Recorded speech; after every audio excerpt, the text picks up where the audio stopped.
मैं एक दफ़ा फिर अपने तमाम दोस्तों से ये गुजारिश करना चाहूँगा कि बतौर स्पीकर जो है मैं सबके लिए साझा हूँ।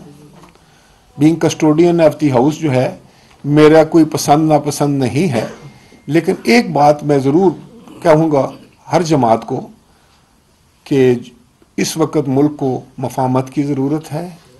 इस वक्त मुल्क को ऐसे हालात की ज़रूरत है जिनमें ऐसे हालात पैदा करने की ज़रूरत है, इतने अच्छे हालात पैदा करने की ज़रूरत है, हालात को बेहतर बनाने की ज़रूरत है जिससे हम मुश्किलात से बाहर आ सकें।